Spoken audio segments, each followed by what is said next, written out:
Kung sa unang season ay natunghayan natin kung paano nagkita, naging magkaibigan, hanggang ma-inlove sa isa't isa ang Maria Clara at nonchalant na binata, dito naman sa ikalawang season ay ipapamalas ng mga ito kung gaano katamis ang kanilang buhay magkasintahan. Bago tayo magumpisa, paalala muna na sobrang tamis ng mga magiging eksena dito kaya baka may ma-offend.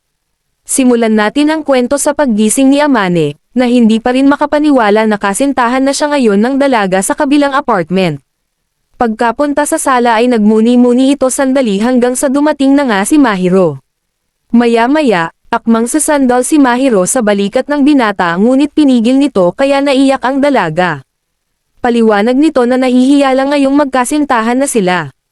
Hindi nagpatinag ang dalaga at sinabing kasintahan siya nito kaya mas tumindi ang damdamin na lumapit, nagresulta para unahan na ito ng binata bilang isang lalaki.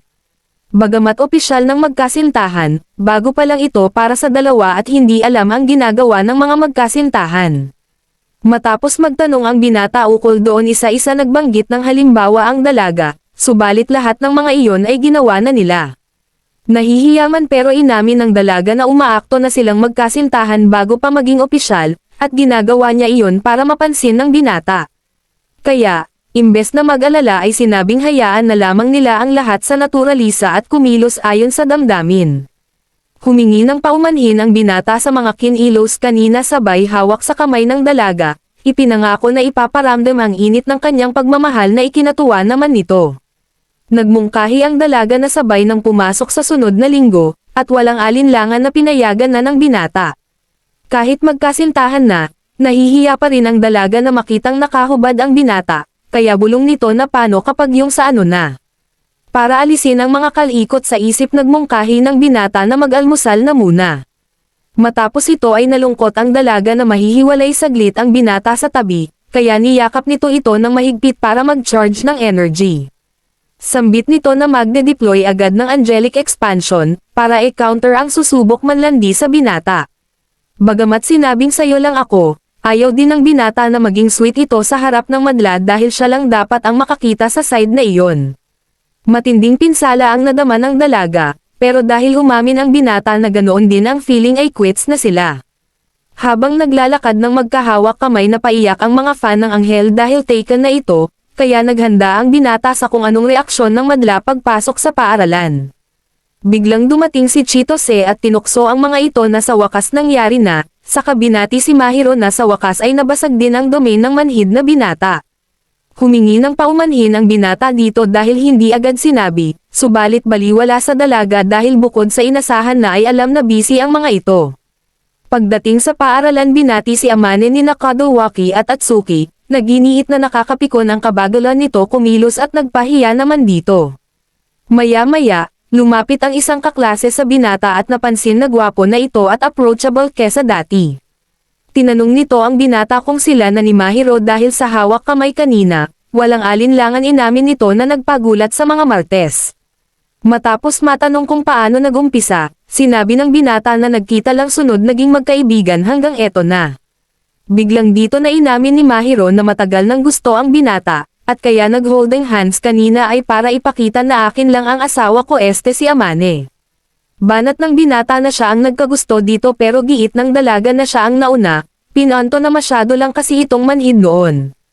Habang parang nasa sarili nilang mundo ang mga ito ay humaplos ang binata, hanggang sa matigilan ng makita na hindi lang sila ang tao sa loob. Dahil dito, oras na naman ni Atsuki para gantihan ito na ang lambingan ay dapat sa pribado lamang. Buong araw naging topic ng klase ang pagiging magkasintahan ng dalawa, kaya sinabi ng mga nakasama ng binata sa cavalry battle na sina Coco at Hira na kaibigan ni Yuta, na pabayaan na lang dahil lilipas din ito. Hindi maiwasan ni Atsuki ang mang-asar, habang ayon kay Coco na nagpapasalamat ang kababaihan sa pag-amin ng dalawa, dahil sa wakas ay tumigil na ang lahat ng liligaw sa dalaga. Nagpasalamat ang binata na nakikita na ito ng lahat bilang isang normal na tao, dahil nahihiya ito kapag tinawag na anghel. Biglang sumulpat ang dalaga dahil doon, kaya pinaliwanag ng madla na pinag-uusapan lang na nakikita na ito bilang Mahiro at hindi anghel. Ayon sa dalaga na wala ng paki doon, dahil ang mahalaga lang ay minamahalal siya ng kanyang Amane. Dahil dito, sinabihan ni Kadowaki ang binata na pagsabihan ang kasintahan sa pagiging sobra sa tamis. Sa tanghalian ay pinagdamot ng binata kay Chitose ang niluto ni Mahiro, habang sinabi ni Kadowaki na siguradong natutuwa ang tagaluto nito sa kanyang matamis na reaksyon. Pinanggako ng dalaga na mas sasarapan palalo yung mga paborito nito, ngunit sagot ng binata na anumang lutuin nito ay laging magiging masarap. Muling pinanto ni Atsuki ang pagiging PDA ng mga ito, pinaalala na isa lugar at isa oras ang anumang labis na lambingan. Habang naglalakad pa uwi, nagkwentuhan ang dalawa sa pagpigil ng dalaga sa mga haters ng binata. Natutuwa ang dalaga sa pag-amin nila sa publiko, dahil ngayon ay di na kailangan magtago at magtiis ng feelings. Kasunod nito, nag-usap ang mga ito ng iluluto sa hapunan at pinatunayan ng dalaga na kabisado na ang taste ng binata. Pinahayag ng binata na parang mabilis yata naging magkasintahan, subalit ayon sa dalaga na sobrang haba noon lalo pat napakamanhid nito sa kanyang pagmamahal. Mula dito, pinaalalahanan ito ng binata na kaunting control lang sa sweetness, pagkat baka lumabas ang romantiko side niya na panghating gabi ang duty.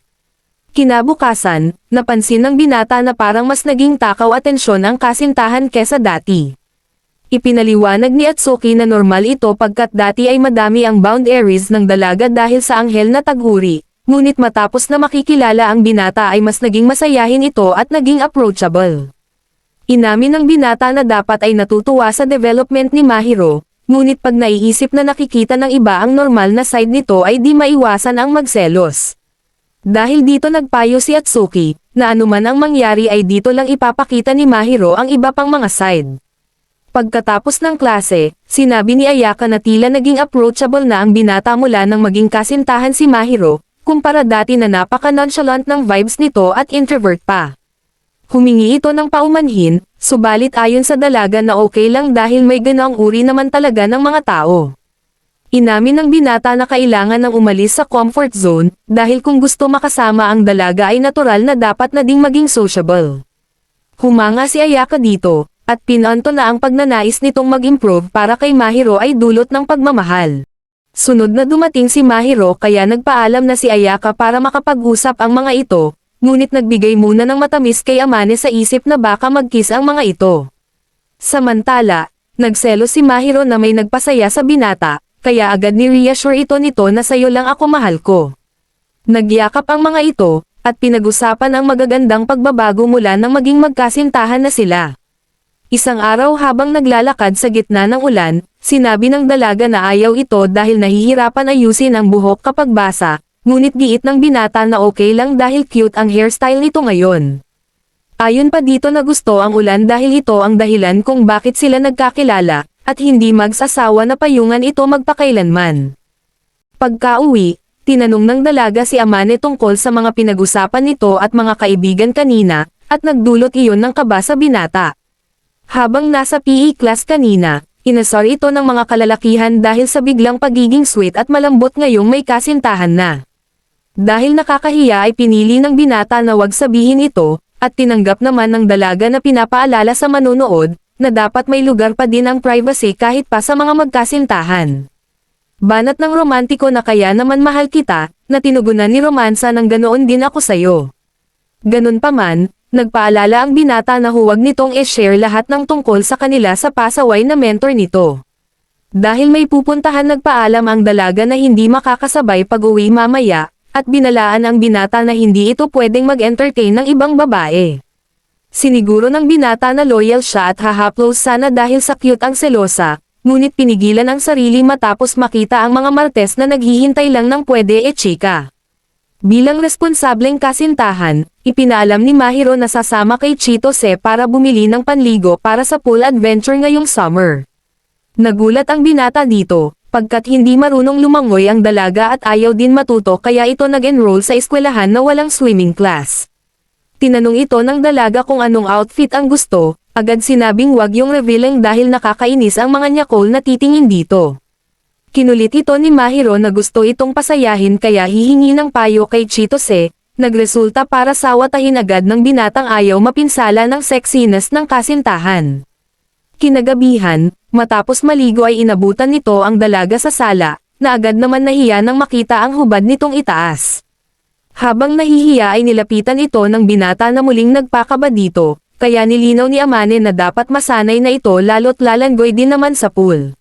Sagot ng dalaga na mahirap iyon lalo't mas gumagwapo ito kaya nakaka-in love, nagresulta para yakapin ito ng binata at ipahayag na marami din ang naiisip sa ganitong sitwasyon.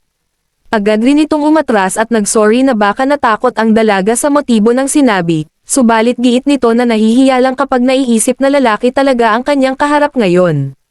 Nagsorry ang binata na payat siya at mukhang mahina, dahilan para humawak ang dalaga sa ables nito na sinabing nabibigla lang na ganito pala ang katawan ng isang lalaki. Nagbabala ang binata na tigilan na nito dahil maaari siyang gumanti sa bayam akap, ngunit heto na naman ang dalaga na sinabing gusto pag hinahawakan ng binata. Medyo nagpipigil na ang binata at pilit umatras na dahilan para sabihin ng dalaga na wag muna ngayon, kaya siniguro nito na walang dapat ikatakot dahil wala pa namang gagawin. Niliwanag ng dalaga na hindi sa natatakot kundi nahihiya, dahil sa totoo lang ay umaasa na gawin ng binata ang mas higit pa gaya ng halik. Alam nito na itinuturing ng kayamanan ng binata, subalit minsan ay di mapigilan ang kagustuhan na mas iparamdam ng binata ang init ng kanyang pagmamahal.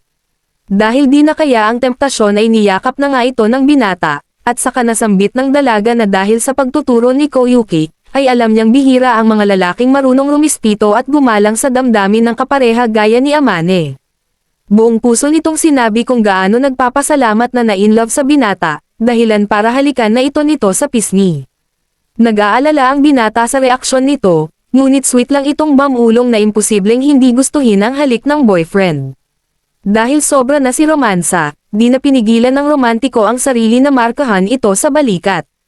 Ikinagulat iyon ng husto ng dalaga kaya humingi ng paumanhin ang binata, subalit di ito pumayag at kumagat din kaso walang marka.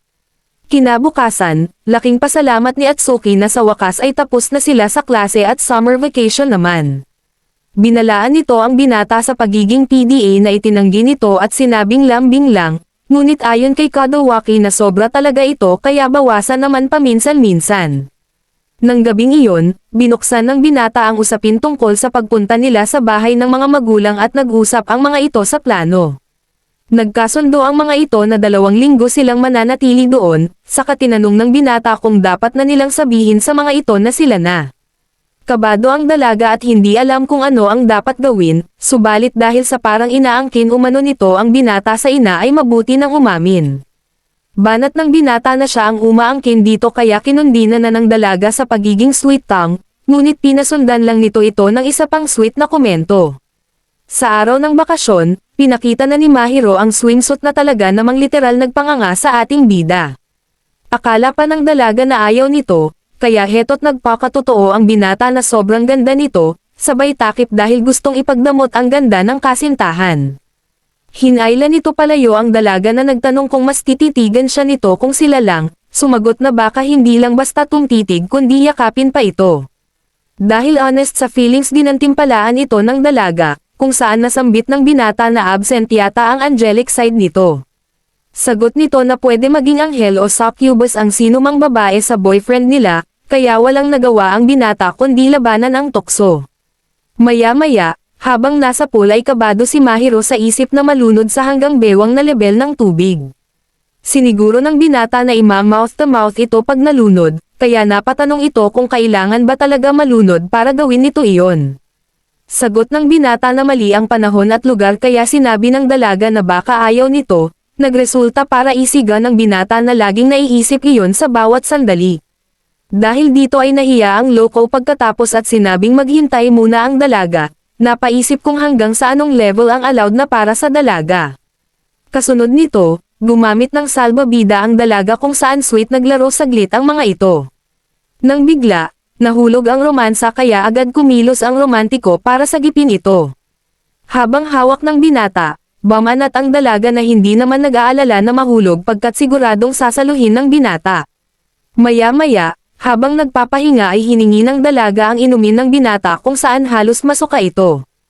Tinanong ito ng binata kung bakit tumikim gayong di kabisado ang flavor, sinabing gusto lang matikman ang inumin na gusto ng kasintahan. Kasunod nito, biglang sumulpat ang loka couple kung saan hindi nagaksaya ng oras si Chitose para sirain ang moment ng dalawa. Sunod na banggit nito na bakit puti at hindi yung itim na swimsuit ang suot ng dalaga, dahilan para ikandado ni Mahiro ang bibig nito dahil panggabi yata ang outfit na iyon. Napapaisip na ang binata sa itsura noon, sinabi ni Chitose na talagang reveal ang iyon, ngunit ito na lang ang humusga dahil baka sure hit na ng dalaga. Sa huli, sinabi nito na depende sa sitwasyon ay ipapakita sa binata, sa kainaya ni Chitose ang dalaga para lumangoy sandali. Habang nasa tabi, nasambit ni Amane na tila mas gumanda yata ang Mahiro niya dahil sa mga ngiti nito, kaya napatanong si Atsuki kung talagang masungit ito noon. Inamin ito ng binata lalo't may trust issues din ito noon, kaya masaya umano na makita ang dalaga na nakangiti ng ganito. Matapos ang langoyan, iminungkahi ni Amane na bumalik ulit bukas, kaya bumanat si Chitose na kung ganun ito kadesperado makita ang itim na swimsuit. Mariing sagot nito na hindi gugustuhin makita iyon ng iba, at nang mangkulit pa si Chitose ay sinabing kasintahan siya ng dalaga, kaya may karapatan na siya lang ang makakita noon.